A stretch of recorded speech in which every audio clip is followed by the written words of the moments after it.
কে চালাক তোমাদের মধ্যে? দেখি তো সবচেয়ে থেকে বেশি চালাক কে। আজকে পরীক্ষা করে নেব, দেখবো কে চালাক বেশি। নেন নেন স্যার, পরীক্ষা করে নেন। কারণ আমার থেকে বেশি চালাক তো মনে হয় কেউই নাই নাকি এখানে। তুই চালাক বেশি? তুই কি করে চালাক হলি রে? তোর মাথা তো চুলেই নেই, তুই চালাক কি করে হলি?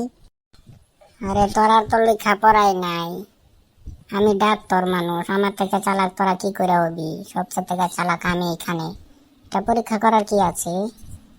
এটা দেখলেই তো বোঝা যায় কে চালাক। मजा आया। আমার তো और मैं শুনে ये जो হাসি मजा है পাচ্ছে। हिंदुस्तान के हर व्यक्ति को देना चाहता हूँ। সবচেয়ে থেকে চালাক কে, এটা এখন বুঝতে পারবে কে চালাক। আরে মেয়ে মানুষটা চালাক তো ধরি না, মেয়ে কখনো চালাক হয় নাকি? ওর এক বুদ্ধি থাকে হাঁটুত। তুই চালাক, তোর তো মাথা চুল একা বেঁকা হয়ে গেছে চালাকের চোটে দেখি। আচ্ছা, এখন আমি প্রশ্ন করব, যে প্রশ্নটির উত্তর দিতে পারবে বুঝবো সেই সবচেয়ে থেকে চালাক। আচ্ছা, মনে কর ডাক্তার বাবুর গাছে 3টা নিমও আছে। তখন আমি বাড়িতে খেতে বসছি, মা বললো একটা নিমু ছিঁড়ে আন। তারপরে গাছের থেকে একটা নিমু ছিঁড়ে আনলাম। বলতো ডাক্তার বাবুর গাছে কয়টা নিমু আছে?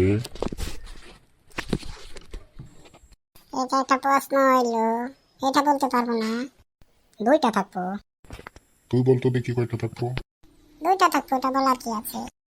দুইটা থাকবো। দুইটা থাকবো, এটা বলার কি আছে? শালা শিক্ষিত মূর্খ, তোরা নিজের বহু চালাক মনে করিস। স্যার, দুইটা থাকবো।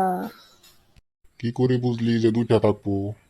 স্যার, আপনি বলছেন যে ডাক্তার বাবুর গাছে 3টা নিমু আছে। আপনি বাড়িতে খাইতে বসছেন, তো আপনার গাছে তেহে নিমু ছিঁড়ছেন, ডাক্তার বাবুর গাছে তো নিমু ছিঁড়লেন না। তাহলে ডাক্তার বাবুর গাছে তো 3টাই থাকবো না। Very good, very good, very brilliant. তুমি সবচেয়ে থেকে চালাক। তুমি হয়তো ছোট, কিন্তু তুমি সবচেয়ে থেকে বেশি চালাক।